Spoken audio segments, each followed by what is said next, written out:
follow the UN course. They now go around and say, Germany must step down immediately. And then they also brought foreign security for him. Without informing me, I'm still the president and commander-in-chief of this country. They brought foreign security to secure him because he has no confidence in the Gambian army. Idiot, so, liar. Anyway, to cut the long story short, this is what has happened. And we made it clear. I made it very clear to the delegation that in fact, I think it was, they called me, they told me to send a representative, only for the representative to be told that, yes, we ECOWAS, and also other ECOWAS members that disagree with this decision, that yes, Jammeh must hand over, and on the 19th of January, we ECOWAS, all ECOWAS heads of state will be in Bangalore to see the inauguration of the president. ECOWAS. This is violating one rule that says no interference in the internal matters of the country. And what did they say? Look at these idiots clapping. Strong case. We recognize you all. Irrespective. In fact, we should not go to the court. And irrespective of the court decision, proceed, they know that I'm going to proceed. Irrespective of the court decision, they will enforce the December 1 election results. Let them enforce it to them and see. What are they waiting for? So this is the situation. I will not be intimidated by any power in this world.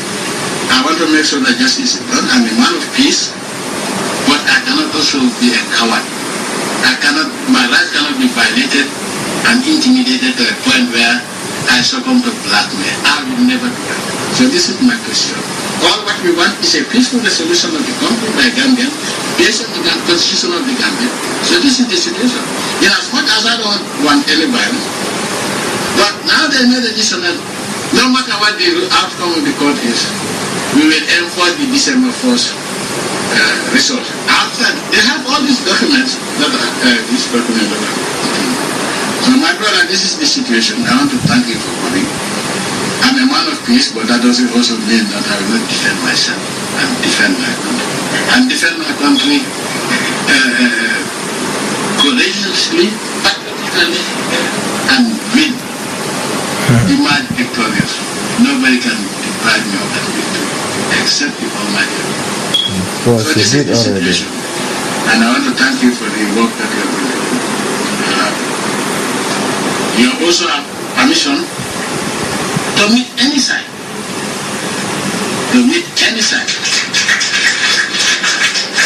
But I want you to understand that there are patriotic sides and those that are working for foreign people. I have many crimes that I have committed with regards to the super powers. One, I stand to say no when it is not right. And I stand to make sure that Africans will not be insulted because we are black. And I make sure that Africans' resources are not remote controlled. Because we have so many resources and we are the poorest of the poor. And we are the ones, our citizens are the people that are mistreated outside of Africa. When they talk about non-acceptance of refugees, basically it's African refugees. We also took the EU to the IEC for the killing of African youngsters on the European coast. And they said they were taking anything. Interestingly enough, the ICC didn't do anything about it. First, never we wrote, there was no response. When we asked, they said, oh, well, there are two ways to write.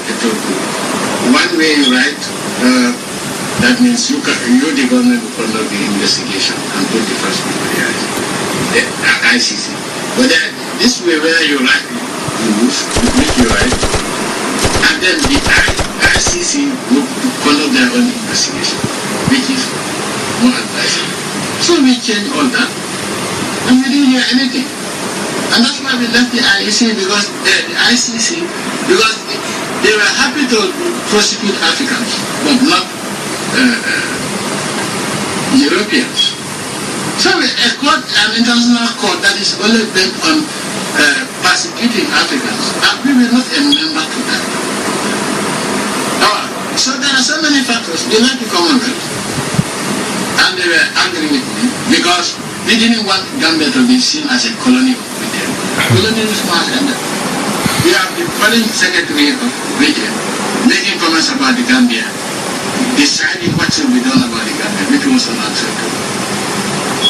We have always realized that the Commonwealth is a neo-colonial institution. But we were taking our time thinking that we can reform it within to make sure that it represents everybody's right. Only to realize that we are all go there as governors and not heads of state. I decided to leave Commonwealth. We cannot be colonized twice and we will not be enslaved twice. These are some of the reasons. The other reasons are also related to natural resources. We are going to go for like this. Because when I refuse to accept 5%, that is for the oil, 5%, that means 5 cents for every dollar. For 35 years, I was told there will be regime change. I said, oh, the process so but because I say so, now I'm not even accepting whatever offer you give for unless it is 50-50. You could have been exporting oil before other countries. But this is the problem. As you stated about Gabon, this is the reality. You know what Chancellor's claim was? They said it's true that he got involved in this conflict.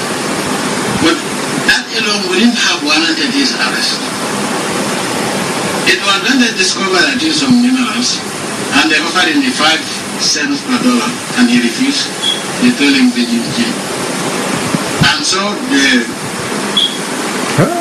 when there was regime change also, they wanted to make sure that because they use intimidation for other African leaders to say, oh, you see what happened to this person. And that's why they took it to the ICC tribunal. So also, other heads of state that are minerals that are very expensive. They are the major producers, but they are the poorest of the poor countries in Africa.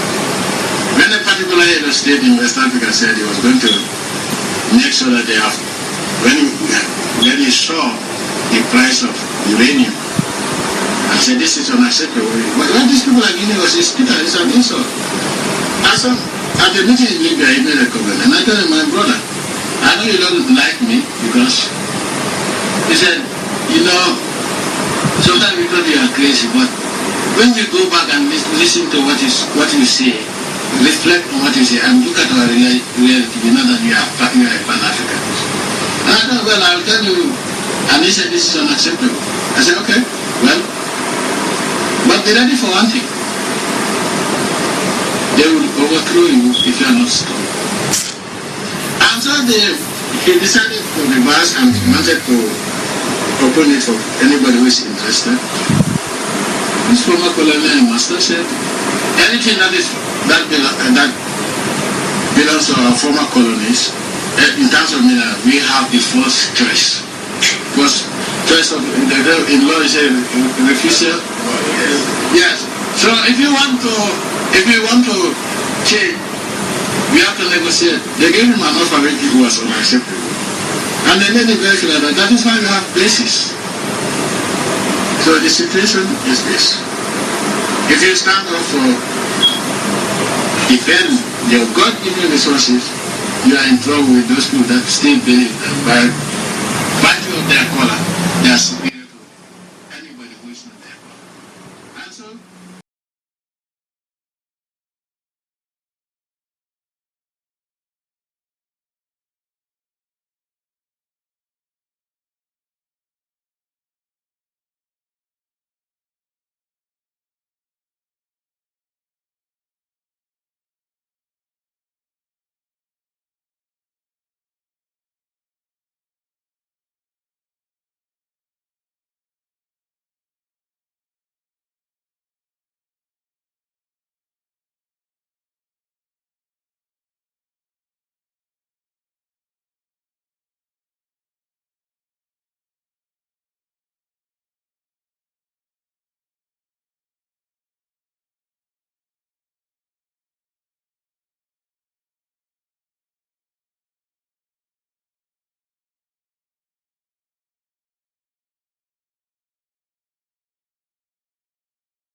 resurgence in inflation. The financial position weakened considerably, compounded by weak policy implementation, particularly as regards excessive spending relative to mobilization and dwindling external budgetary support. Those in power are not listening to the demands for political or economic reform. Conditions for political participation have been so crafted that political pluralism has been curtailed, generating a feeling of powerlessness among many. Too much power is concentrated in too few hands. We need a new approach to government that involves people in decisions that affect them. Those who make the decisions on behalf of others are too often not accountable. I will restore the sovereignty of the people, end impunity and decentralized authority and power. It is my fervent belief and conviction that we can bring about change for a better Gambia by directing our efforts and political capital towards one end, the singular pragmatic goal of ushering in a new and third republic that brings progress by building strong democratic institutions. As institutions, repealing the obnoxious laws that restrict our freedom and liberty, building a strong economy and leveling the political playing field so that the sovereign will of the Gambians will always prevail in their choice of leader. I am committed, if elected, to serve for 1 5-year term only, working with all those who have the capacity and the commitment to salvage the Gambia as it totters on the brink of total collapse. Nothing less than the fate of our nation and the future of our children hang in the balance. We cannot work it alone, neither can we turn back. Together, we can bring the change that is needed. Principles and values need not be compromised, but strategies and tactics must be flexible enough to make progress possible, especially under the difficult political conditions we currently face. Everything I learned in my years of work with the women, men, and the youth of this country, and in academia, has convinced me that Gambians need a president that will serve them, not one that they should serve, not one that looks down on them, but a president who will uphold the Constitution.